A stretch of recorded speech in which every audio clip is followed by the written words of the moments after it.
छोटा ही सही लेकिन हफ्ता रहेगा पूरे जबरदस्त एक्शन वाला। और जहां वीकेंड के बाद आज भारतीय बाजारों में भले ही शुरुआत सुस्ती के साथ होने के संकेत हो, लेकिन जबरदस्त उतार चढ़ाव के लिए हो जाइए तैयार।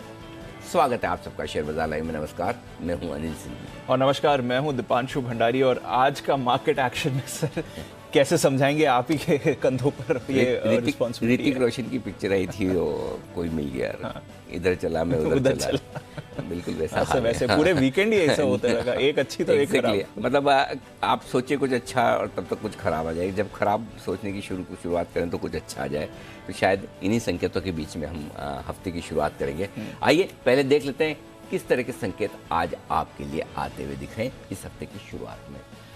सबसे बड़ी खबर, रशिया ने अपनी न्यूक्लियर फोर्सेज यानी कि परमाणु शक्ति को हाई अलर्ट पर डाला है, यानी कि जरूरत पड़ने पर उनका इस्तेमाल किया जा सकता है। इनडायरेक्टली ये मैसेज देने की कोशिश पूरी दुनिया को, और बस इसी के चलते डाउ फ्यूचर्स पर 500 अंकों की कमजोरी है, दबाव है। और एसजीएक्स निफ्टी जो 300-350 अंक मजबूत था इस पूरे वीकेंड पर, फ्राइडे से इवनिंग से लेकर सैटरडे संडे जो एसजीएक्स ने एंजॉय किया अपनी तेजी को, वो पूरी की पूरी गायब आज सुबह होती हुई दिख रही है।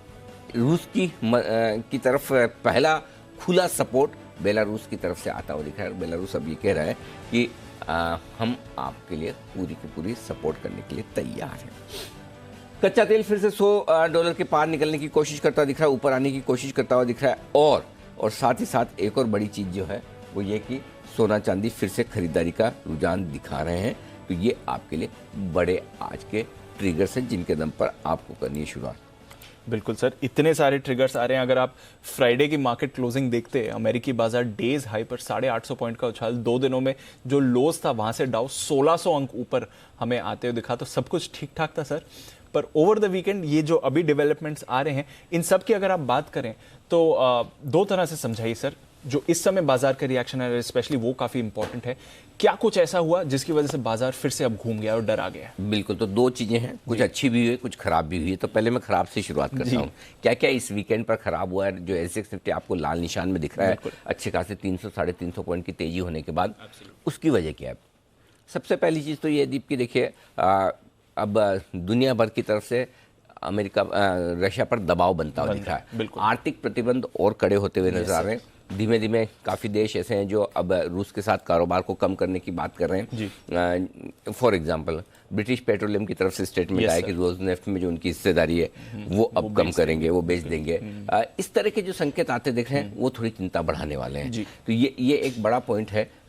उससे भी पहला पॉइंट तो ये है कि लगातार 5वें दिन अभी भी लड़ाई जारी है। ये लड़ाई खत्म नहीं हुई है, ठीक है ना। तो ये बहुत बड़ी चीज़ है कि जनरली आप देखते हैं कि इस तरह के माहौल में 2-3 दिनों के बाद आपको लड़ाई कम होने के संकेत आते दिख रहे हैं, लेकिन यहाँ लड़ाई कम होने के बजाय लड़ाई बढ़ती हुई नजर आ रही है। और पहले खार्किव जो रूस ने अपने कब्जे में लिया, यूक्रेन ने वापस अपने कब्जे में ले लिया। लगातार गोलीबारी बमबारी की खबरें आती दिख रही, तो लड़ाई कम होती हुई कहीं भी नहीं दिखी, पहली चीज है। दूसरी चीज आर्थिक प्रतिबंधों की है, वो नेगेटिव है। यूरोप के लगभग सभी देश एकजुट हो रहे हैं, ये संकेत साफ दे रहे हैं, और वो आर्थिक प्रतिबंध लगाने के लिए तैयार होते दिख रहे हैं। न सिर्फ आर्थिक प्रतिबंध, बल्कि अगला जो पॉइंट है वो ये भी है कि हर तरह की मदद देने के लिए तैयार है। उन्हें हथियार चाहिए, यूक्रेन को हथियार देंगे, पैसे देने के लिए तैयार है। अमेरिका खुद मिलिट्री मदद कर रहा है। दोनों तरह की मदद आ रही है। एक मानवीय मदद होती है, एक मिलिट्री मदद होती है। मानवीय मदद ये कि आपके नागरिक मुसीबत में है तो हम उनके लिए पैसे भेजना चाहते हैं, और दूसरी तरफ मिलिट्री मदद यानी कि हम आपको लड़ने में मदद करना चाहते हैं। तो यूरोप और अमेरिका की तरफ से यूक्रेन को लड़ने में मदद दी जा रही है। तो इनडायरेक्टली पहले से पता था ये पीछे है, लेकिन अब थोड़ा डायरेक्ट आते हुए दिख रहे हैं। हमारी सेनाएं नहीं भेज रहे हैं, लेकिन हम आपके लिए मदद भेज रहे हैं। सैनिक नहीं भेजेंगे, लेकिन आपको जो चाहिए वो पीछे से हम देने को तैयार है। तो ये तनाव बढ़ाने वाली चीज़ है जो अमेरिका की तरफ से और बाकी यूरोप के देशों की तरफ से आ रही है।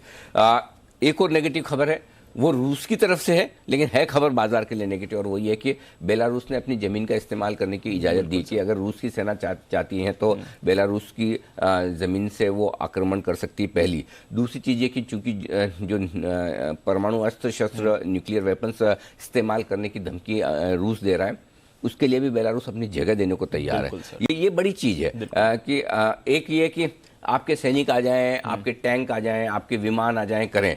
और दूसरी तरफ आप ये कहें कि आपको न्यूक्लियर पावर के हिसाब से भी अगर हमारी ज़मीन चाहिए, इसका मतलब आप खुले आम मतलब बिल्कुल एकदम समर्थन साफ है, आपको जो करना है करो। आप में हम में कोई फर्क नहीं है, खाली नाम का बेलारूस और रूस है। और ये एक बड़ा डेवलपमेंट है नेगेटिव साइड पर। तो मुझे लगता है कि ये कुछ ऐसी चीजें हैं जिनकी वजह से युद्ध में भी ये शामिल हो गया। और एक सबसे बड़ी चीज एक और आखिरी जो है वो ये कि रूस ने कह दिया है कि हम हमारी हाई अलर्ट पर, ये छठा पॉइंट है कि हाई अलर्ट पर डाल दिया है कि जो भी हमारी परमाणु फोर्सेस है, न्यूक्लियर ताकत है, उनको हाई अलर्ट पर रहना चाहिए। ये सबसे बड़ा नेगेटिव यही है दीप कि अगर रूस ये कह रहा है कि आप सब लोग साथ में मिलकर आएंगे तो हम जरूरत पड़ने पर हाई अलर्ट पर जाकर अपने न्यूक्लियर फोर्सेस का इस्तेमाल करेंगे। और अगर आप 3 दिन पहले जाएं, 4 दिन पहले, तो राष्ट्रपति पुतिन का जो बयान था कि अगर किसी ने कुछ करने की कोशिश की तो वो परिणाम भुगतेंगे जो आज तक आपने कभी नहीं देखे। जी बिल्कुल, मतलब उन्होंने पहले ही दिन से ये चेता दिया। और पहले उन्होंने कहा है, और दूसरी चीज़ जो उन्होंने कही है कि हम हाई अलर्ट पर अपनी न्यूक्लियर फोर्सेस को रख रहे हैं। मुझे लगता है ये एक तनाव बढ़ाने की दिशा में सबसे बड़ा नेगेटिव यही है। Absolutely sir. तो जो 2-3 दिन पहले आपको याद है सर, जो थर्सडे को मार्केट रिवर्सल हुआ था, 800 पॉइंट का डाउन में 1000 पॉइंट की रैली निचले स्तरों से आई थी, वो इसलिए थी कि बाइडेन साहब ने कहा था कि हम सेना नहीं भेजेंगे। राइट। पर अब सेना तो नहीं भेज रहे हैं, बट और जो सब देश अब मिलिट्री असिस्टेंस दे रहे हैं, क्या ये फिर वो तनाव बढ़ाने की 100% मतलब ये स्टेजेस में होता है। पहली स्टेज में आप कहेंगे कि हम नहीं भेजेंगे, बातचीत से मामला निपटे या जो भी जैसा हो। दूसरी स्टेज पे आप बाहर से मदद देते हैं, और तीसरी स्टेज पर अगर उन्हें जरूरत लगा तो फिर सेना भेज ही सकते हैं। रूस की तरफ से अगर आप देखें तो पहली स्टेज पे हम हमारे दम पर लड़ रहे हैं। दूसरी स्टेज पे अगर आपके पास यूरोप और अमेरिका है तो हमने भी बेलारूस को अपने साथ में किया, इनडायरेक्टली चाइना हमारे पास है। तीसरे स्टेज के तौर पर अगर अमेरिका और यूरोप के देश कूद जाए, अपनी सेना भेजें, तो कौन जाने चाइना भी अपनी पीछे से भेज दे। हो सकता है। करेक्ट। फिलहाल तो मुझे नहीं लगता कि रूस को चाइना की मदद की जरूरत पड़ेगी। एक बार तो वो अपने दम पर लड़ेगा, लेकिन अगर जरूरत हुई तो कौन सी बड़ी बात है कि चाइना उसका साथ ना दे। करेक्ट। तो तब आपकी सिचुएशन वर्ल्ड वॉर वाली हो जाती है। और वही चिंता मुझे लगता है कि बाजार के लिए सबसे बड़ी है। 2 बड़ी चिंताएं इस वक्त बाजार के लिए। पहली चीज ये कि जिस तरह की पोजिशनिंग यूरोप और अमेरिका की स्ट्रांग हो रही है, और जिस तरह की पोजिशनिंग रूस कर रहा है, आप देखिए दोनों की तरफ से बड़ी स्ट्रांग पोजिशनिंग हो रही है, और ये स्ट्रांग पोजिशनिंग कहीं वर्ल्ड वार में तब्दील ना करें, पहली। दूसरी जो बड़ी चिंता है वो ये कि कहीं न्यूक्लियर वॉर ना हो। तो ये 2 बड़े टेंशन जब तक आपके लिए कम नहीं होते हैं, तब तक तलवार लटकी हुई है। बिल्कुल सर। सो मतलब हमने 2 दिनों बाद अब जब हम ट्रेड के लिए लौट रहे हैं तो कोई बहुत अच्छी खबरें हमारे पास है नहीं। एब्सोल्युटली, ये दिक्कत है। पर कुछ चीजें भी आई हैं, खबरें कहें या जो भी हैं, क्योंकि एक तो फ्राइडे को बढ़िया एक्शन था बाजार में, दूसरे दिन बड़ी तेजी आई। दूसरा 1-2 चीजें अभी भी हैं कि शायद मसला हल हो सकता है, वो क्या है सर? एक ही अच्छी खबर है दीप, ढंग की, जिससे मैं अच्छी खबर कहूं तो वो ये कि रूस और यूक्रेन के बीच आज बातचीत की संभावना है। यूक्रेन ने प्रस्ताव दिया था, रूस ने उससे सहमत भी हुए थे। वीकेंड पे खबरें आई भी थी कि बातचीत हो रही, लेकिन उसके बाद हुई नहीं, पता ही नहीं चला, कोई अपडेट नहीं है। तो मुझे नहीं लगता कि मिले होते हैं, बातचीत की होती। मेरे ख्याल से बेलारूस में उनके मिलने का प्लान था। न्यूट्रल प्लेस है, अब तक न्यूट्रल था। अब तक न्यूट्रल था, अब तो न्यूट्रल आप मान नहीं सकते। बेलारूस खुलकर कूद गया है युद्ध में। तो वहां मिलने का रूस और यूक्रेन के राष्ट्रपति दोनों का मिलने का प्लान था, लेकिन वो हुआ नहीं हुआ। ये समझा गया था कि यूक्रेन के राष्ट्रपति वहां पहुंच रहे हैं, रूस के तरफ से भी उनके पहुंचने की तैयारी है, लेकिन उसके बाद क्या हुआ पता नहीं। लेकिन आज जो स्टेटमेंट आ रहे हैं उससे ये लगता है कि हो सकता है आज दोनों के बीच में बातचीत हो। अब नेचुरली राष्ट्रपति से राष्ट्रपति तो नहीं मिलेंगे, कहीं कहीं किसी विदेश मंत्री के लेवल पर या किसी और लेवल पर बातचीत होगी, लेकिन बातचीत की शुरुआत होना बहुत जरूरी है। सो आई थिंक वो सबसे इंपॉर्टेंट है। अगर पॉजिटिव साइड पर देखें तो एक ही पॉजिटिव साइड पर हो सकता है। एक चीज समझ लीजिए, देखिए ये बात तो पक्की है दीप कि ये रूस है ना मानेगा नहीं ऐसे लड़ाई झगड़े से। तो वो अड़ियली है। लड़ने में जाएंगे ना तो क्या आप लड़ोगे, हम भी लड़ेंगे। पहले हमने लड़ाई की शुरुआत की, हम लड़ते रहेंगे। अभी तक तो अपर हैंड पर है। और ऐसा तो है नहीं कि अगर अमेरिका और यूरोप मिलकर हमला करे रूस पर तो रूस एक ही दिन में बैठ जाएगा, पीछे हट जाएगा। नहीं, तो मुझे लगता है कि बात ऐसे बनेगी नहीं। इनको सॉल्यूशन देना है तो सॉल्यूशन बातचीत करके ही करना पड़ेगा। लेकिन अब प्रॉब्लम दूसरी है। प्रॉब्लम क्या है? प्रॉब्लम सबसे बड़ी है अमेरिका। रूस और यूक्रेन के भी, जो मेरी लिमिटेड समझ है उसके हिसाब से मैं जो एनालिसिस कर रहा हूँ, मैं आपको बताता हूँ, मैं कोई विदेशी मामलों का और युद्ध के मामलों का जानकार नहीं हूँ, मैं खाली जनरल एक सिचुएशन होती है उसको विश्लेषण करने की कोशिश करता हूँ। ये मेरा पर्सपेक्टिव है, सही भी हो सकता है, गलत भी हो सकता है। प्रॉब्लम ये है कि अगर यूक्रेन जैसे देश को आपने लगातार कहा कि हम आपका साथ देंगे, और जब साथ देने का वक्त आए तब आप खाली बात करें, तो ये मैसेज बहुत गलत जाता है कि अमेरिका आपका सच्चा दोस्त नहीं है। और ये मैसेज दुनिया में हर एक देश को जाता है, हर एक देश को जो अमेरिका के साथ खड़ा है, कि खाली अच्छे वक्त में आप दोस्त हैं, बुरे वक्त में नहीं। पहली चीज।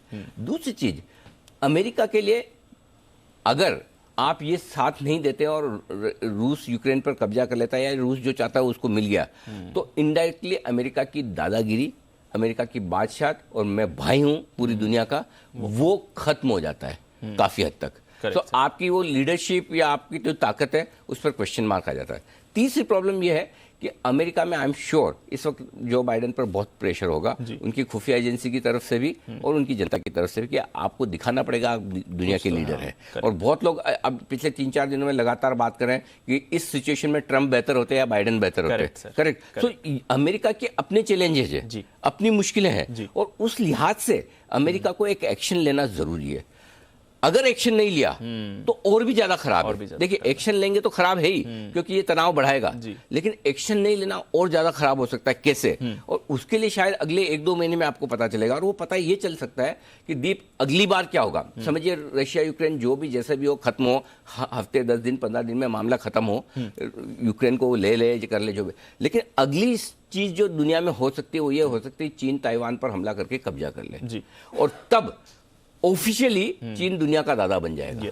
और कैसे बनेगा वो मैं बताऊं। अगर अमेरिका और नेटो देश और यूरोपियन यूनियन के पास वो ताकत नहीं है कि वो रशिया के हमले का जवाब देकर उसे मुंह तोड़ दे सके, तो चाइना से क्या लड़ेंगे? Correct sir, absolutely correct. और फिर उसके बाद चाइना के लिए तिब्बत भी है, हांगकांग भी है, ताइवान भी है, फिर तो वो वाली सिचुएशन जो है कि नया दुनिया में नया दादा पैदा हो गया। Correct sir. और वही अब राज करेगा, और वो अमेरिका की लीडरशिप पूरी तरह से साइन सील डिलीवर्ड खत्म। वो सिचुएशन आगे जो बनेगी वो बहुत भयावह हो सकती है, भयंकर हो सकती है, क्योंकि अमेरिका अब भी टू सम एक्सटेंट भले ही दादागिरी करे, भले ही लीडरशिप दिखाए, लेकिन टू सम एक्सटेंट रेस्पॉन्सिबल देश है। वहां डेमोक्रेसी है। Yes sir. दूसरी आवाजें आती है। रशिया क्या है? Complete autocrat. आपको पूरा तानाशाह है, कहीं कोई बाहर बात ही नहीं आती है। फिर उनको तो फ्री हैंड मिल गया, जो करना है करो। और अगर कोई देश का शासक अपनी सेनाएं बढ़ा रहा है, राज्य बढ़ा रहा है, देश पे देश जीत रहा है, तो पब्लिक भी क्या कह देगी, क्या कर लेगी? बात तो वहां तक पहुंचती नहीं है। सो आई थिंक इस वक्त किस तरह से अमेरिका और यूरोप के देश रशिया को टैकल करते हैं, ये लिटमस टेस्ट है दुनिया भर की राजनीति के लिए, दुनिया भर की स्थिति के लिए। और अगर ये ढंग से नहीं हैंडल हुआ तो तस्वीरें किस तरह से बदलेगी भगवान जाने। लेकिन उसको देखकर मुझे बहुत डर लगता है कि रशिया और चाइना जैसे देश अगर सुपर पावर बन गए तो दुनिया पहले जितनी सेफ, पहले जितनी अच्छी नहीं रहेगी। ये बात पक्की है। आई होप कि ऐसा ना हो। आई होप, लेट्स होप कि ऐसा ना हो। पर जितने भी अपडेट्स हैं सर हम सब लेकर आएंगे। ये थी एनालिसिस जो इस समय स्थिति बन रही है ग्लोबली। बट सर हमारे बाजारों में भी थर्सडे फ्राइडे को थोड़ी राहत, स्पेशली फ्राइडे को थोड़ी राहत देखी। आज उससे पहले एक चीज है कि अब व्हाट नेक्स्ट। व्हाट नेक्स्ट में एक ही चीज है कि किस तरह की खबरें आएगी, किधर से आएगी, अच्छी आएगी, खराब आएगी, ना मुझे पता है ना आपको पता है ना शायद रशिया और यूक्रेन को भी पता हो कि नेक्स्ट स्टेप क्या होगा। करेक्ट ना अमेरिका और यूरोप को पूरी तरह से पता है कि हम आगे क्या करने वाले हैं। आज रात 8:30 बजे संयुक्त राष्ट्र संघ की अहम बैठक होगी, और ये वो बैठक है जिसमें वीटो पावर का शायद इस्तेमाल नहीं होगा, जितना मुझे समझ में आया है। सो इस बैठक में काफी कुछ क्लैरिटी आने की संभावना है, और हो सकता है अगर फुल फ्लेज अमेरिका और यूरोप की तरफ से हमला होना है और मिलिट्री एक्शन होना है तो इस बैठक के बाद होगा। सो आई थिंक आज से ज्यादा कल की अहमियत होनी चाहिए। जब तक वो नहीं होता तब तक क्या, तब तक आपको सीधे तौर पर उन्हीं खबरों पर पूरा फोकस करना है जो खबरें आपके सामने आ रही है। ठीक है, अब अच्छी भी आ सकती है, खराब भी आ सकती है। दो चीजें ध्यान में रखनी। एक, छोटे मोटे बम गिरा दिए, इस शहर को कब्जा कर लिया, वो कर लिया, ये इन्होंने इनके टैंक गिरा दिए, इन्होंने इनके हवाई जहाज उड़ा दिए। इन सब खबरों पर एज ए ट्रेडर आपको रिएक्शन नहीं देना है। नहीं देना है। ओके। ये 25-50 पॉइंट के निफ्टी के 200-300 पॉइंट के बैंक निफ्टी के धड़ धड़ धड़ से ऊपर नीचे एक बम पे एक विमान गिरने पे ये आएंगे, इसमें दिमाग ही नहीं लगाना, आपको कुछ ट्रेड नहीं करना उस पर। ट्रेड किस चीज पे करना है? अगर आपको खबर पे करनी है, फर्स्ट ऑफ ऑल तो ना करें, बेहतर है। मैं बार बार इसीलिए नोटा कर रहा हूँ। आप देखिए, हम शुक्रवार को डे हाई के आसपास बंद हुए 16,650, फिर भी हमारा ये कहना है कुछ भी मत करके जाइए, क्योंकि अगर आप तेजी करके गए तो आप अभी स्ट्रेस में, मंदी करके गए तो पूरा वीकेंड स्ट्रेस में निकला कि 400-300 पॉइंट ऊपर खुल रहे हैं। ऐसा काम क्यों करना है? तो अब आपको उन्हीं खबरों पर रिएक्शन देना जो मटेरियल और साइज वाली है, बढ़िया है, बढ़िया इन सेंस के बढ़िया मतलब बड़ी है। बढ़िया से मतलब जरूरी नहीं कि पॉजिटिव हो। कि सपोज अगर अमेरिका और यूरोप के बोल दे हम हमला करेंगे, ये बड़ी खबर है, ये बड़ी खबर है। Correct sir, correct. या समझो चाइना बोल दे अगर इन्होंने हमला किया तो हम रशिया के साथ लड़ेंगे, ये बड़ी खबर है। तो पोजिशनिंग वर्ल्ड वार वाली बनती है, ये बड़ी खबर बनेगी। या फिर नहीं, समझौता के लिए हम बातचीत के लिए तैयार हैं, नहीं पहले बात करते हैं फिर देखते हैं क्या है क्या नहीं। करेक्ट। अल्टीमेटली रशिया को भी इसी दुनिया में रहना है जी। करेक्ट। सो ठीक है, आपकी ताकत है, अच्छी बात है, आज आप लड़ सकते हैं यूक्रेन से, वो अलग बात है, लेकिन हर आदमी लाइफ लॉन्ग तो नहीं लड़ सकता। करेक्ट सर, है ना।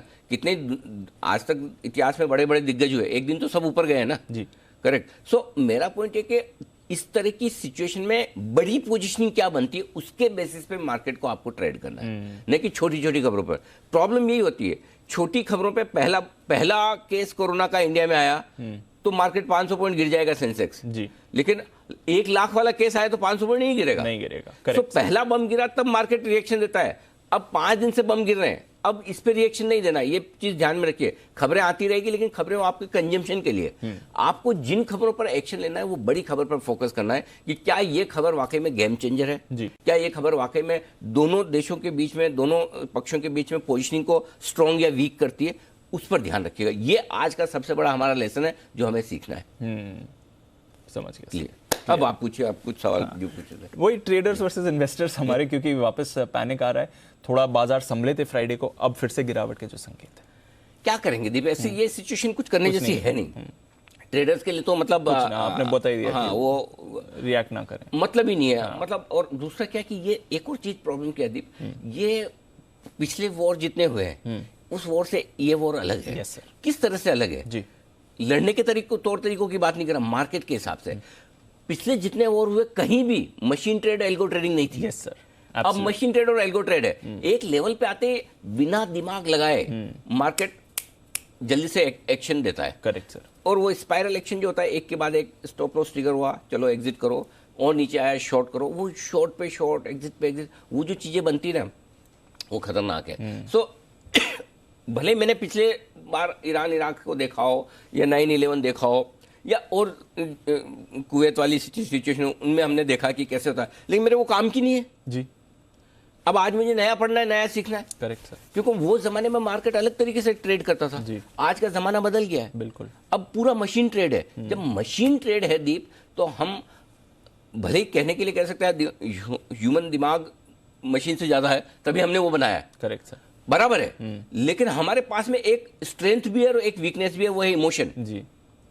करेक्ट है ना। सो इस वक्त के माहौल में इमोशन आपकी सबसे बड़ी वीकनेस हो सकती है, इसलिए आपको बहुत सावधानी से ट्रेड नहीं करना है, ये ध्यान रखें। सबसे बड़ी चीज क्या है, लोगों को ये लगता है कि बड़ा मुंह आएगा, जल्दी से कर लूँ, फटाफट बहुत पैसे बन जाएंगे, मिस आउट हो जाएगा, और उसी में गलती हो जाती है। फिर भी किसी को करना हो, बहुत स्ट्रिक्ट स्टॉप लॉस रखिएगा, ध्यान रखिएगा, ना करें तो बेहतर है। इन्वेस्टर का जहां तक सवाल है, एक चीज समझ लीजिए, पैसा लगाना है फॉल में, लेकिन सिर्फ एक टाइम पर। बड़े फॉल पर ही लगाना है।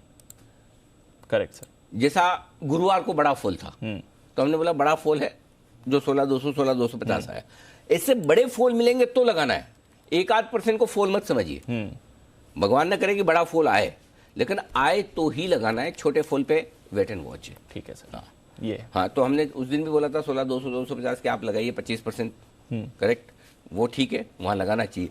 अगर समझो वापस वहां आता है तो रिव्यू करेंगे सिचुएशन को, 15,700 के आसपास आता है तो रिव्यू करेंगे सिचुएशन को, वहां लगाएंगे। लेकिन पैसा जो लगाना है बड़े फॉल पे लगाना है, छोटे फॉल पे नहीं। बड़े फॉल पे आए तो ही लगाना, इंतजार करें। ये ध्यान इन्वेस्टर्स को नहीं, देखो जिसकी जेब में पैसा है उसको लालच भी आ रहा है, मैं भी लगाऊंगा, वापस बढ़ गया तो। अब बहुत लोगों ने सोचा होगा फ्राइडे को, यार हम तो मिस कर गए, गुरुवार को लगा देते। वापस मिलता है। इसलिए आपको बड़े फॉल के दिन हिम्मत करके लगाना है। छोटे मोटे फॉल में अगर समझो आज 100-150 निफ्टी नीचे हो, कुछ नहीं, छोड़ दो, जाने दो, आने दो लेवल से, होने दो पहले। ठीक है, इंतजार करेंगे। मार्च का महीना आ रहा है, एलआईसी का आईपीओ है, अमेरिका में इन्फ्लेशन 40 साल के ऊपर है, वॉर खत्म भी हो गया तो कौन सा क्या भाग ही जाएगा। हाँ, हो सकता है एक बार 17,300, 17,500, 17,800 हो जाए, होना भी चाहिए, ओवरसोल्ड मार्केट बढ़ भी सकते हैं, लेकिन ऐसा कुछ नहीं कि आपने कोई बड़ा मिस कर दिया कि अपने आपने 16,200 पे एक ही इंस्टॉलमेंट लगी, बाकी मेरी रह गई, तो कोई बात नहीं, जितने लग गए अच्छी लेवल पे उसमें ही पैसा कमा लो, क्या फर्क पड़ता है। ठीक है सर, चलिए आज की स्ट्रैटेजी समझाएं सर, फिर क्या देख रहे हैं आज आप? ग्लोबल कोशिश से नेगेटिव साइड पर है संकेत, एफआईज के संकेत न्यूट्रल है, ये इंटरेस्टिंग चीज है। घरेलू फंड्स के संकेत पॉजिटिव है, वायदा कारोबार के संकेत न्यूट्रल है, सेंटीमेंट कोशिश से नेगेटिव है और ट्रेंड नेगेटिव है। अब आज दीप में है ना, आपको अलग तरीके से थोड़ी सी स्ट्रेटेजी दूं। आज मैंने 3-3 लेवल्स दिए हैं, 3-3 रेंज दी है निफ्टी और बैंक निफ्टी पे सपोर्ट जोन के लिए कि कहां कहां हम रुक सकते हैं जी। पहली रुकावट की रेंज है 16,425, 16,475। इस रेंज के आसपास हम पहुंचेंगे, वहां रुकेंगे। अगर वहां पर नहीं रुक पाए, वहां से गिरे तो 16,200, 16,250 जो आपका गुरुवार का लो है, ठीक है। पूरे चांस है कि हम इसको होल्ड करेंगे, लेकिन अगर इसके नीचे गए तो 15,625, 15,750 स्ट्रॉन्ग बाय जोन मिलेगा। तो ये 3 जोन आप नोट करके रख लीजिए। ऊपर में भी सिमिलर सिचुएशन है। पहला है 16,800, 16,850, ठीक है। दूसरा है 16,975, 17,075, ठीक है। कल हम 16,975 पे खुलने को तैयार थे एसजेक्स के हिसाब से 300-300 पॉइंट, लेकिन ऐसा हो नहीं सका। 17,150, 17,250 strong sell zone. So basically आपके लिए इस तरह से ऊपर के लेवल पे 1 बाय 1 आपको करते जाना चाहिए, ये ठीक है, ठीक है। अब आइए बैंक निफ्टी जी। 35,775, 35,975 पहली सपोर्ट रेंज है, राइट। इसके नीचे 35,000, 35,225। हमने 35,000 का लो बनाया था गुरुवार को, 34,990 कुछ था, तो मतलब एज गुड एज 35,000। राइट।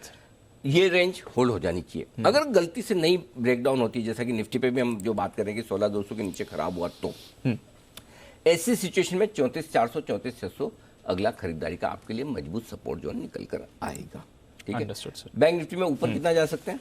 36,825, 36,925 ये ऊपर की रेंज है, ठीक है ना। इसको 36,800, 36,900 कर दो, 825, 925 में गए, 25 पॉइंट घटा दीजिए, 36,800, 36,900, 37,300, 37,525 जी, यहां तक जाने की संभावना।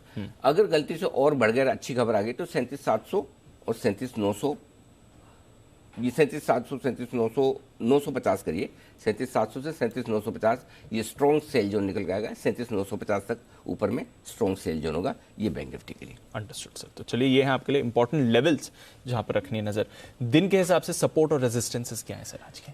16,600 पहला है जिसके नीचे खुल रहे हैं, उसके बाद 475, 425, 250, 200 वही है जो पुराने। 200 के नीचे फिर नई रिस्क खुलती है, अब वो फिर 16,000 पे रुकते हैं या 15,800 तक जाते हैं, पता नहीं, तब की तब देखेंगे। हमने 16,200 तक लिया।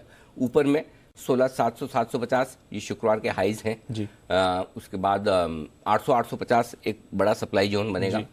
975, 17,050, 17,100, 17,150 ये फाइनल टारगेट है। अब फाइनल टारगेट में एक्चुअली देखें तो दीप 17,000 से 17,300 की रेंज निकल कर आती है, उसमें कहाँ हम पहुंचेंगे पता नहीं है। उसके पहले एक जो बड़ी बाधा है वो 16,800, 16,850 के, जहाँ पर हमने 3 बार सपोर्ट लिया और ब्रेक डाउन दिया। तो अगर 16,850 पार करके निकले तो 17,000, 17,300 की रेंज में कहीं पहुंचेंगे, वहां पर आपको काफी कुछ हल्का हो जाना चाहिए। Understood sir. अब बैंक निफ्टी, बैंक निफ्टी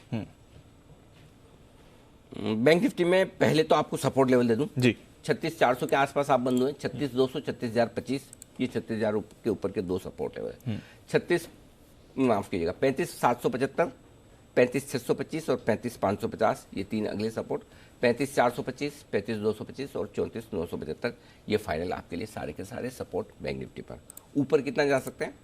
36,400 से गिनिएगा, 36,650, 36,800, 36,900 ये तो 36,800 से 36,900 इंपॉर्टेंट पहली रुकावट वाला लेवल है, जैसे 16,800, 16,850 निफ्टी पर है, उसके पैरेलल लेवल 36,800, 36,900 हो गया।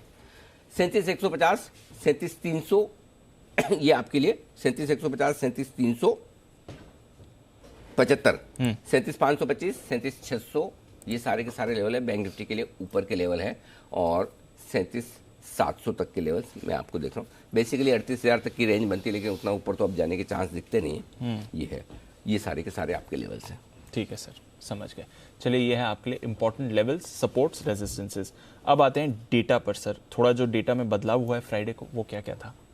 F5 की इंडेक्स लॉन्ग पोजीशन 48% से घटकर 62% आई। ये बड़ी इंटरेस्टिंग चीज है दीप। शुक्रवार के सेशन में काफी गजब की शॉर्ट कवरिंग और खरीदारी F5 की तरफ से हुई है। सीरीज के पहले दिन मैं डेटा यही F5 के बता दूं आपको, 3,500 करोड़ के इंडेक्स फ्यूचर्स F5 ने खरीदे हैं और उसमें से ओपन इंटरेस्ट घटकर आया है। 3100 करोड़ के स्टॉक फ्यूचर्स खरीदे। तो नेट अगर आप देखें तो पहली बार ऐसा आपको दिखेगा कि डायरेक्शनल तौर पर जो खरीदारी हुई F5 की इंडेक्स और स्टॉक फ्यूचर मिलाकर वो कैश की बिकवाली से ज्यादा है। कैश में आपने 4,470 करोड़ की बिकवाली की है, सामने करीबन 6,600 करोड़ के आसपास की खरीदारी स्टॉक और इंडेक्स फ्यूचर में। बड़े लंबे समय बाद नेट डेटा ठीक है, लेकिन फिर भी कैश की बिकवाली अपने आप में इंपॉर्टेंट है और जो शॉर्ट कवरिंग हुई है उसका फर्क आप आते हुए देख रहे हैं। लेकिन 62% पे F5 की इंडेक्स लॉन्ग पोजीशन पहुंचना ये खराब है। यानी कि F5 को अब बहुत ज्यादा शॉर्ट काटने की जरूरत नहीं है और इंडेक्स लॉन्ग करने की जरूरत नहीं है। ऑलरेडी भले ही पोजीशन नेट कम हो क्वांटिटी में, लेकिन परसेंटेज में तो आप 62% है ही है ना। सो मेरे ख्याल से ये थोड़ा सा मैं इसको बहुत पॉजिटिव नहीं देख रहा कि F5 ने वायदा कारोबार में ज्यादा खरीदा। मुझे लगा पहले सीरीज का पहला दिन अच्छा लगना ना 5% इंडेक्स लॉन्ग पे आ गया, अब वो कितना लेंगे। करेक्ट। ये तो ऐसा जोन है जहां पर F5 और लॉन्ग इंडेक्स में लॉन्ग करते नहीं है और स्टॉक्स तो खरीदने का मूड इनका दिख नहीं रहा। सो मैं F5 के डेटा को लेकर बहुत उत्साहित नहीं हूँ। पुट कॉल रेशियो कंफर्टेबल है 1.02 पर। विक्स कम हो क्या है उसका कोई मतलब नहीं। ठीक, अंडरस्टूड सर। चलिए, ये है आपके लिए इंपॉर्टेंट डेटा लेवल। सीरीज का पहला दिन था, बट अब काफी ऊपर है ये लेवल, तो थोड़ा पॉजिटिव नहीं है। मौजूदा पोजीशंस 16,475 जो शुक्रवार का लो है वो आपका स्टॉप लॉस होना चाहिए इंट्राडे ट्रेडर्स के लिए। क्लोजिंग बेसिस पर 16,250 की क्लोजिंग मिली थी हमें गुरुवार को, वही स्टॉप लॉस रखना है, दूर है वही रहेगा। बैंक निफ्टी 35,750 जो शुक्रवार का लो है वो आपका इंटरडे ट्रेड के लिहाज से स्टॉप लॉस होगा। 35,225 के आसपास हमने क्लोजिंग देखी थी गुरुवार को, उसके ठीक नीचे 35,200 पर आपको क्लोजिंग बेसिस पे बैंक निफ्टी का स्टॉप लॉस रखना है। दूर है 1200 पॉइंट, मेरे पास में कोई ऑप्शन नहीं है अगर, या फिर आप अपनी मर्जी से जो लगाएं। शॉर्ट साइड पर 16,850 डे ट्रेड और पोजिशनल ट्रेडर्स दोनों के लिए यही स्टॉप लॉस होगा। जिसको छोटा रखना है 16,750 का रख ले, लेकिन सही स्टॉप लॉस 16,850 है। बैंक निफ्टी पर ये स्टॉप लॉस 37,050 का होगा इंट्राडे और क्लोजिंग दोनों लिहाज से। सिंपल सी बात है। अंडरस्टूड। अब नई पोजीशन दीप आज अलग तरीके से दी है। नई पोजीशन में मैं आपको रेंज दे रहा हूँ कि किस रेंज में खरीदना चाहिए। मूड माहौल को देखकर अगर आप एग्रेसिव ट्रेडर हैं 16,425 16,475 इस रेंज में खरीद सकते हैं। अगर इस रेंज में खरीदेंगे तो आप 16,400 का स्टॉप लॉस रखेंगे। दूसरा तरीका है कि बाजार खराब हो जाए, बहुत ज्यादा गिर जाए, तो 16,200 16,250 की रेंज में खरीदेंगे। तो ये दो रेंज है जहां पर आप खरीदने का मन बना सकता है। कौन सी रेंज में खरीदना है ये उस वक्त के बाजार के मूड माहौल को देखकर डिसाइड करेंगे जी। स्टॉप लॉस 16,200 के नीचे जो भी आपको लगाना, 16,000 लगाएं, 16,150 लगाएं, आपकी मर्जी। राइट। और अगर आप 16,425 475 में खरीद रहे हैं तो 51 पॉइंट का, जहां भी आप खरीद रहे हैं चाहे तो 50 पॉइंट का स्टॉप लॉस लगा लें। ठीक है, रेंज के निचले सिरे पर, यानी 16,375 लगा दिया, इधर 16,150 लगा दिया, या आपको डीप लगाना है तो फिर 16,000 का लगाए। बड़ा नहीं हो, बहुत बड़ा है, बड़ा नहीं बहुत बड़ा है। लेकिन ये मार्केट है, ये उन लोगों के लिए जिनको करना ही है ट्रेड। बाकी तो पहली राय तो बहुत क्लियर कि करना ही नहीं है, जिनको करना ही है तो वो फिर ये तरीका है। अंडरस्टूड, है ना। ठीक है। और टारगेट में इसलिए नहीं दे रहा हूँ क्योंकि लेवल्स मैंने आपको सारे दिए हुए हैं कि आप 475 पे खरीदेंगे तो आपका 600 650 700 750 800 वो सारे हैं। ठीक है, अब आइए बेचने का है। बेचना है तो ऊपर में कहाँ बेचना है? दो तरीके हैं बेचने के। आपको बेचना है 16,800 16,850 की रेंज में पहले जी। अब आप सोचेंगे कि 100 पॉइंट तो नीचे खुल रहा है, वो मिले, कौन जाने मिल जाए। शुक्रवार को भी आपने कौन सा सोचा था कि 750 तक पहुंचेंगे? Correct sir, correct. ये दोनों तरफ में मार्केट कैसा भी मूव दे सकता है। तो 800 850 पहली रेंज बनती है जी। या तो वहां बेचे, या 16,975 और 17,075 की रेंज में आए तो वहां बेचे। ठीक है, 17,300 आपका स्टॉप लॉस होगा दूर का, जहां आप बेच रहे हैं वहां से उस हिसाब से स्टॉप लॉस हो गई। अब इतनी तो समझदारी आई थिंक कि सब हमारे व्यूअर्स में होगी कि 16,850 पे अगर आप बेचते हैं तो आपका स्टॉप लॉस 17,300 नहीं हो सकता, तब आपका स्टॉप लॉस 16,900 ही होगा। तो जहां भी आप बेचे रेंज के हायर एंड पे, समझो 16,800 भी बेचें तो 16,900 स्टॉप लॉस लगा दिया, 16,850 पे भी बेचा तो 16,900 लगा, तो रेंज के हायर एंड पे 50 पॉइंट ऊपर स्टॉप लॉस लगा लीजिए। ठीक है, ये हो गया आपके लिए बेचने और खरीदने का। बैंक निफ्टी बैंक निफ्टी खरीदने की 2 रेंज बता दूं जहां आप सोच सकते हैं। एक है 35,775, 35,975 मूड माहौल को देखकर, लेकिन वो बहुत रिस्की है। ज़्यादा ठीक रेंज जो निकल कर आती है वो 35,000, 35,225 की रेंज दिखती है, जहां थोड़ा कंफर्ट ज़्यादा है। 34,700 का स्टॉप लॉस होगा। अगर आप 35,775 के आसपास खरीद रहे हैं तो आप 35,700 का स्टॉप लॉस लगा लीजिएगा। जहां भी आप खरीदें लोअर रेंज के 100 पॉइंट नीचे का स्टॉप लॉस लगा लें। 35,000 के आसपास खरीदें तो 34,700 का लगा लें, ये आपका स्टॉप लॉस होगा। टारगेट सारे आपको पहले दिए हुए, जो सपोर्ट लेवल और रुकावट के लेवल, उस हिसाब से आपको टारगेट वहाँ मिल जाएंगे। ठीक है। जो लोग बेचना चाहते हैं, आपको बेचने के लिए 2 रेंज दे रहा हूँ, क्योंकि देख क्या दीप, ये ना वक्त के साथ हमें भी स्ट्रेटेजी बदलनी पड़ती है। जिस तरह का माहौल है उसमें मैं वो ब्लैंकेट पहले जैसी स्ट्रेटेजी नहीं दे सकता कि ऐसी कैसी ले लो। माहौल के हिसाब से आपको ये समझना जरूरी है कि कहाँ खरीदने की जगह, कहाँ बेचने की जगह। तो जो बेचना चाहते हैं, एक पहली रेंज है 36,800, 36,900 के आसपास, जो जैसे 16,800, 16,850 से जैसे 36,800, 36,900, एक तो वो जगह। दूसरी सेफ जगह 37,300, 37,600, इन 2 में से कहीं भी आप बेचिए। स्टॉप लॉस दूर है 38,000 का। लेकिन अगर आप समझिए 36,900 के आसपास बेचें तो आप 37,200 का स्टॉप लॉस भी लगा सकते हैं। सो स्टॉप लॉस आप मैनेज करके चलिएगा। ये मत सोचिएगा कि अरे अनिल जी ने तो बोला 36,800 का पे बेचिए और स्टॉप लॉस 38,000। वो बहुत सारे लोग खाली पढ़ते। Correct sir. शब्दों में अगर भावनाएं होती तो फिर ऊपर वाले ने आवाज ही क्यों दी। सही बात है। काम लिख के ही चल जाता, जिंदगी पूरी सबकी। तो बोलने की अपनी वैल्यू है, शब्दों की अपनी वैल्यू है। तो ये जो आपको सुन के, कमेंट्री सुन के जो सेंस मिलेगा कि मैं कितना पॉजिटिव हूँ, कितना नेगेटिव हूँ, कितना बुलिश हूँ, कितना सावधान हूँ, वो शब्दों में थोड़ी समझ में आएगा। तो इसलिए सिर्फ पढ़कर ना डिसाइड करें, सुनकर डिसाइड करें। सुनकर डिसाइड करें, कम से कम सुन लें। करेक्ट, ठीक है। Understood sir. तो चलिए, सारी स्ट्रैटेजी, सारे लेवल्स हैं आपके सामने। डेटा भी ऐसे आपने समझा दिया, कोई इंपॉर्टेंट लेवल्स जो है अनिल जी बता दिया। अब बाजार के मूड माहौल पर रिएक्ट करना जरूरी है। फिलहाल सर एसजीएक्स निफ्टी डेज लो पर ट्रेड कर रहा है 125 अंकों की गिरावट के साथ। आइए फिर खबरों वाले शेयर्स और आज की ब्रोकरेज रिपोर्ट्स डालते हैं वहां पर नजर। देवांशी हमारे साथ, वरुण है और साथ ही आशीष भी हैं तैयार। मॉर्निंग देवांशी, बताएं आज के ट्रिगर्स और खबरें क्या कह रही हैं। Good morning Deepanshu. आज सबसे पहले तो नतीजों में हुतामाकी इंडिया और साथ ही वेदांत फैशन जो अभी अभी लिस्ट हुआ है, इसके नतीजे आएंगे तो इस पर नजर रखें। ईआईडी पैरी बोर्ड की बैठक है आज, अंतरिम डिविडेंड का ऐलान होता हुआ दिखेगा। और साथ ही आज इंटरग्लोब एविएशन, स्पाइस जेट, इन दोनों कंपनीज पर नजर रखिए, क्योंकि आज जो इंटरनेशनल शेड्यूल फ्लाइट्स पर जो पाबंदी लगी थी उसकी आज डेडलाइन है, यानी कि आज वो खत्म होती हुई दिखेगी। अब जो नए फैसले हैं वो क्या आते हैं, इस पर जरूर फोकस रखें। इजी ट्रिप प्लानर्स आज बोनस 1:1 का एक्स डेट है, तो इसीलिए आपको थोड़ा सा एडजस्टमेंट शेयर प्राइस में देखने मिलेगा।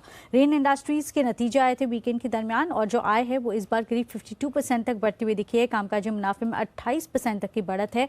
मार्जिन 14.5% से घटकर 12% पे आते हुए दिखे हैं। लेकिन एक एडजस्टमेंट था लॉस का, जिसके कारण लॉस हुआ है। जो डिफर्ड टैक्स रिवर्सल हुआ है उसकी जर्मन सब्सिडरी में, उसके चलते जो घाटा है वो 97 करोड़ पे पहुंचा है। पिछले साल कंपनी को मुनाफा हुआ था 307 करोड़ का। एलआईसी आईपीओ के लिए बड़ी खबर है। एलआईसी में विदेशी निवेशक को सरकार से मंजूरी मिल चुकी है। 20% तक विदेशी निवेशक ऑटोमेटिक रूट के जरिए यहाँ पे निवेश कर पाएंगे, इसको मंजूरी मिली है, जो कि काफ़ी पॉजिटिव है। भारतीय Airtel Indus tower Vodafone PLC के साथ इंडस टावर में हिस्सा खरीदने के लिए करार किया है। कंपनी इंडस टावर में अतिरिक्त 4.7% हिस्सा खरीदेगी। इंटरेस्टिंग बात यह है कि जो पिछली बार ब्लॉक डील हुई थी ओपन मार्केट में, वो 227 रुपीज़ प्रति शेयर के भाव पर हुई थी। उसकी उस लेवल्स के आसपास या उससे कम पर ये डील होने की उम्मीद लगाई जा रही है। और फिलहाल भारतीय एयरटेल का इंडस टावर में जो हिस्सा है वो करीब 42% है, जो बढ़कर ऑलमोस्ट 47% हो जाएगा। वोडाफोन आइडिया 3 मार्च को फंड्स जुटाने पर बोर्ड बैठक है। क्यूआईपी के जरिए या फिर फ्रेश इक्विटी के जरिए यहाँ पे कंपनी फंड्स जुटा सकती है। और बायोकॉन के लिए पॉजिटिव खबर, जहाँ पे वियाट्रिस इंक जो एक बायोसिमिलर कंपनी है, उसमें उनके जितने भी एसेट्स हैं वो कंपनी खरीदेगी। 25,000 करोड़ में ये डील होगी, जहाँ पे कैश और स्टॉक के माध्यम पर ये पूरी डील होती हुई दिखेगी। आने वाले साल में ये रेवेन्यूज में कंट्रीब्यूट करती हुई दिखेगी। ओके, तो ये है आपके लिए कुछ खबरें। और बायोकॉन बड़ी एक्विजिशन की खबर सुबह सुबह आती हुई भी आपको दिख रही है। वरुण, मॉर्निंग, बताएं कौन सी खबरें लेकर आए आप। गुड मॉर्निंग दीप। तो सबसे पहले इंश्योरेंस कंपनीज यहाँ पे नज़र रखिएगा, क्योंकि अगर सड़क दुर्घटना होती है तो दुर्घटना से होने वाला जो मुआवजा है उसमें बढ़ोतरी की बात की गई है। जो सहायता राशि है उसको बढ़ा दिया गया है। हिट एंड रन अगर केस है तो सहायता राशि जो है घायलों को 12,500 से बढ़ाकर अब उसको 50,000 मिलेगी, माफ़ कीजिएगा।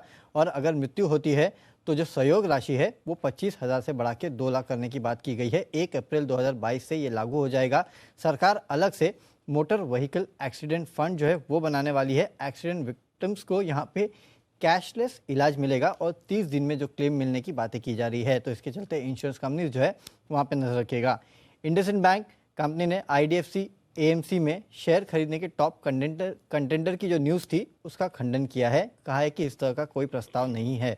वो कार्ड 3 मार्च को राइट इशू के डिटेल्स पर चर्चा होने वाली है। 6 जनवरी को दरअसल बोर्ड ने राइट इशू को मंजूरी दी थी, तो अब 3 मार्च को उसके ऊपर चर्चा है। IFCI सरकार को प्रेफरेंशियल इशू करने वाली है। ये कंपनी 6,10,000 शेयर जो है वो जारी किए जाएंगे। 16 रुपीज़ 39 पैसे के भाव पे, फिलहाल 12 रुपये के आसपास का भाव है। इरकॉन इंटरनेशनल इस कंपनी को मिनिस्ट्री ऑफ एक्सटर्नल अफेयर्स से रोड कंस्ट्रक्शन के लिए 1780 करोड़ के ऑर्डर्स मिले हैं। एस्कॉर्ट्स यहाँ पे राकेश झुनझुनवाला जी ने हिस्सा बढ़ाया है। अब हिस्सा बढ़ के जो है 5.22% से बढ़ के 5.68% हो चुका है।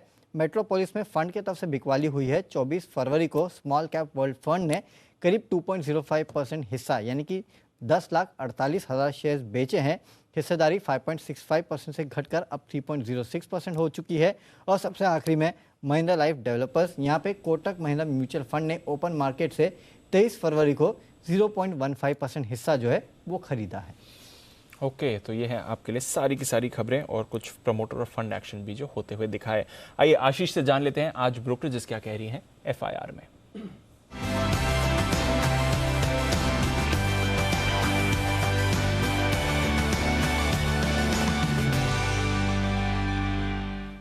मॉर्निंग आशीष, बताएं क्या कहती हैं आज की रिपोर्ट। Good morning Deepanshu. सबसे पहले देखिए HDFC बैंक काफी इंटरेस्टिंग रिपोर्ट आई है। CLSA की तरफ से खरीदारी किराए को बरकरार रखा है। 1456 जो है शुक्रवार की क्लोजिंग है। 2025 रुपए का लक्ष्य दिया और काफी अच्छी एक बात कही गई है। देखिए इसमें इंग्लिश में लिखा है कि more leg for the elephant to dance, यानी ग्रोथ की अपॉर्चुनिटी यहाँ से काफी बढ़िया नजर आ रही है। मान रहे कि SME सेगमेंट जो है कमर्शियल और रूरल फाइनेंसिंग में भी अगर आप देखें तो आगे जाकर काफी बढ़िया ग्रोथ जो आपको यहाँ से नजर आएगी। बर्नस्टीन भी देखें तो आउट परफॉर्म की रेटिंग को बरकरार रखे और करंट मार्केट प्राइस से ऊंचा लक्ष्य दिया है 1890 रुपए का। भारतीय एयरटेल यहाँ पर जो है इंडस्टार में अतिरिक्त हिस्सेदारी खरीदेंगे, इसको लेकर ब्रोकरेज हाउस खुश नजर नहीं आ रहे हैं। CLSA खरीदारी किराए को तो बरकरार रखे 915 रुपए के लक्ष्य के लिए, लेकिन मान रहे हैं कि इनकी जो कैपिटल एलोकेशन पॉलिसी है थोड़ी सी डिविएट हो रही है। जेफरीज भी अगर आप देखें तो खरीदारी किराए को बरकरार रखे, लेकिन लक्ष्य इन्होंने घटाया है। 910 से घटाकर 860 कर दिया है। करीब करीब 690 की जो है शुक्रवार की क्लोजिंग है। और सिटी भी देखें तो खरीदारी किराए को बरकरार रखे 875 के लक्ष्य के लिए, और ये भी इस फैसले से जो है ज्यादा खुश नजर नहीं आ रहे हैं। गेल यहाँ पर भी नजर रखिएगा। जेफरीज की तरफ से रिपोर्ट आई है जहां पर रेटिंग को अपग्रेड कर दिया है। होल्ड से अब ये बढ़ाकर खरीदारी की राय दे रहे और लक्ष्य भी 10 रुपए बढ़ाए, 160 से बढ़ाकर 170, 135 की जो है शुक्रवार की क्लोजिंग है। और ये मान रहे कि जो जिस प्रकार से जियोपॉलिटिकल टेंशन दुनिया भर में चल रही है, LNG की कीमतें एलिवेटेड रहेंगी और इसका फायदा कंपनी को देखने को मिल सकता है। अशोक लेलैंड क्रेडिट स्विस की तरफ से रिपोर्ट आई है, रेटिंग को अपग्रेड कर दिया, न्यूट्रल से बढ़ाकर आउट परफॉर्म की रेटिंग दी है और जो लक्ष्य है वो 135 से बढ़ाकर 158 कर दिया। 118 शुक्रवार की क्लोजिंग है। और ये मान रहे निफ्टी और निफ्टी ऑटो दोनों के मुकाबले अगर आप देखें तो जो स्टॉक है काफी लंबे समय से अंडर परफॉर्म कर रहा है, लेकिन अब ये स्टॉक इन्हें पसंद आ रहा है। नोमिरा भी अगर आप देखें तो खरीदारी किराए को बरकरार रखे हैं करीब करीब 167 रुपीज के लक्ष्य के लिए। इंटरग्लोब एविएशन यहाँ पर UBS की तरफ से रिपोर्ट आई है, खरीदारी किराए को बरकरार रखकर लक्ष्य बढ़ाकर 2280 रुपए कर दिया है। और अंत में गोल्डमैन सैक्स की जो रिपोर्ट आई है KPIT टेक पर, जहां पर खरीदारी किराए को बरकरार रखा है। हालांकि जो लक्ष्य है वो 1040 से घटाकर 840 कर दिया है। 566 की जो है शुक्रवार की क्लोजिंग है। ओके, तो ये HDFC के लिए क्या बोला है कि हाथी नृत्य करने के लिए तैयार है? हाँ, नृत्य करने के लिए सर जगह ज्यादा है हाथी के लिए। हाँ? अच्छा, और अंग्रेजी में क्या बोला है? सर बोला कि more leg for the elephant to dance. Okay, ये CLSA कह रहे हैं। CLSA कह रहा है। ओके, चलिए बढ़िया है। 2025 तगड़ा टारगेट है। आइए, हमारे सारे के सारे हाथी यानी कि बड़े बड़े दिग्गज हमारे साथ तैयार है सोमवार की सुबह। करते हैं स्वागत पिक ऑफ द डे के लिए, पिक ऑफ द वीक के लिए।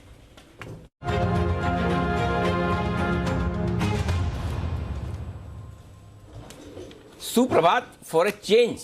शुरुआत करेंगे हम विश्वेश जी के साथ में, और आप पूछेंगे क्यों। और बंसल जी के लिए थोड़ा हार्ड बन भी हो सकता है, लेकिन हमें उससे फर्क नहीं पड़ता, क्योंकि आज विश्वेश जी सबसे पहले तशरीफ लेकर आए हैं। विश्वेश जी गुड मॉर्निंग। इससे पहले कि आप अपना पिक ऑफ द वीक बताएं, ये बताएं कि ये सिर्फ एक ही दिन वाला मामला है कि अब हर बार, हर रोज, हर सोमवार की सुबह आप सबसे पहले आएंगे?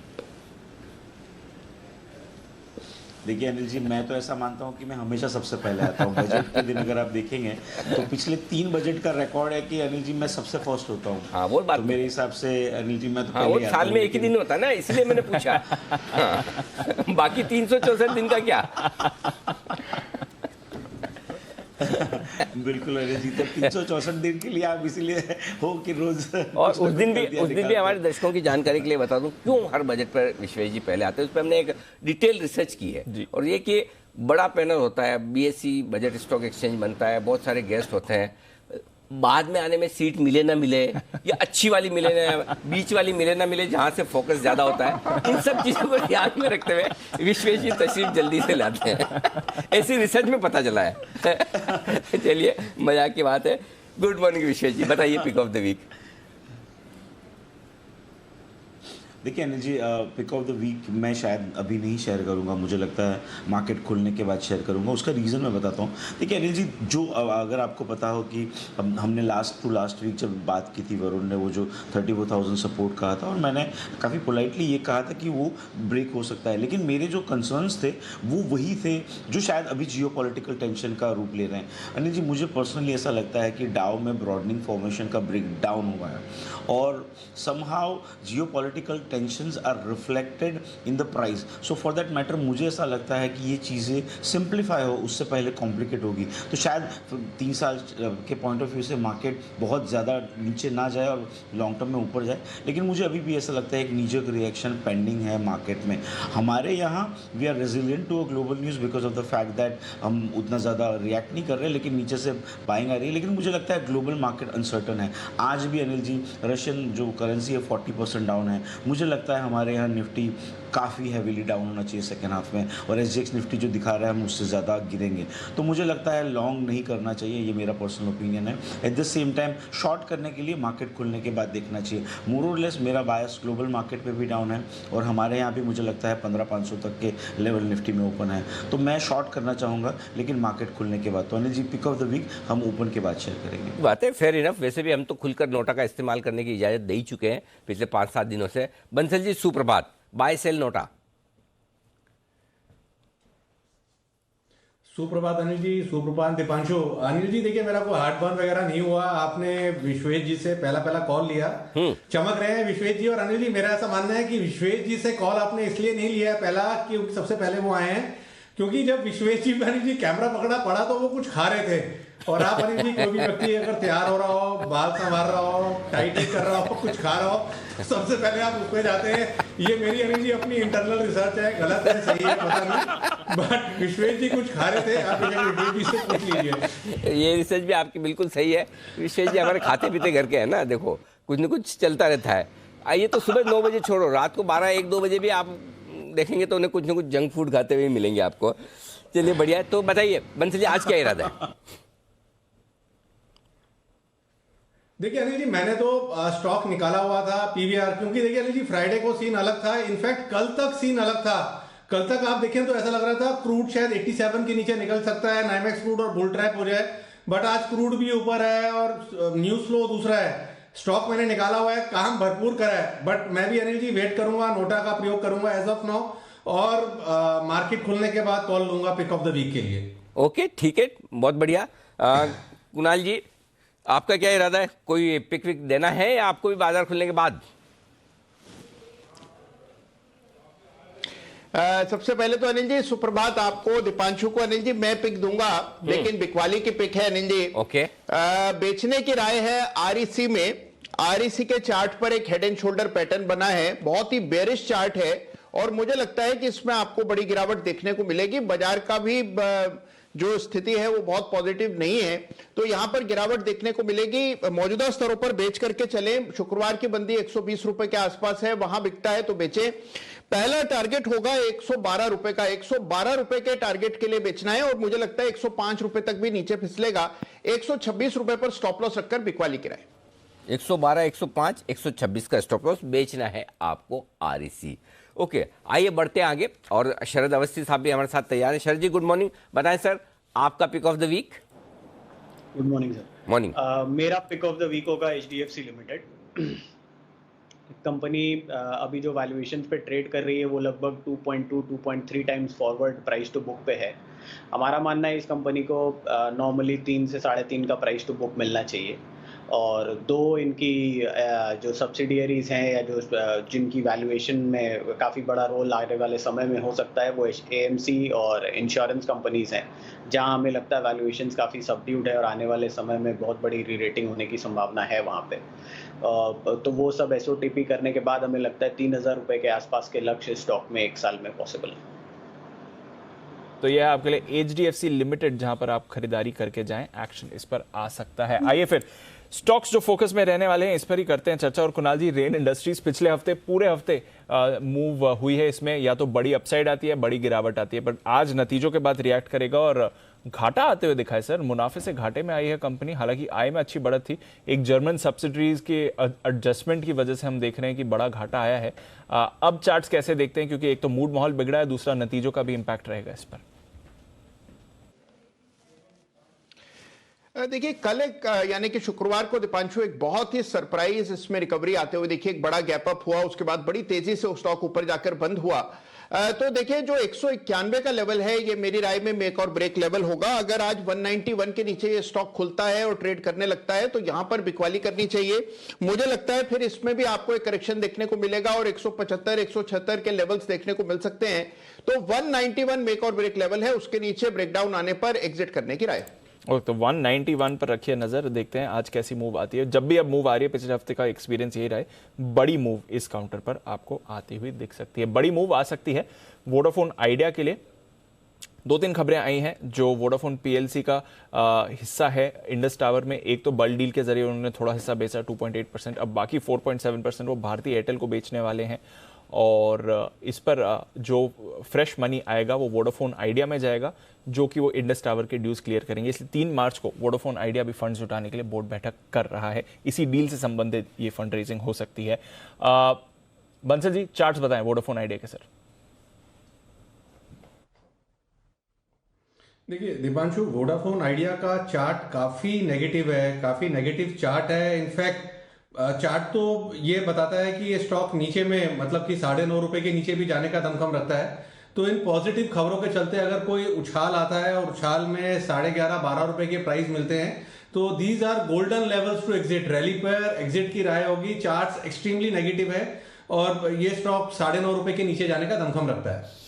ओके, तो ये है आपके लिए वोडाफोन आइडिया जो एक्शन में रहेगा। शरद जी, कैसे देखते हैं ये पूरे डील जो हुई है और अब आगे जाकर भारतीय एयरटेल इंडस टावर्स में अपनी हिस्सेदारी बढ़ा देगा, 44-45% तक का उनका हिस्सा हो जाएगा।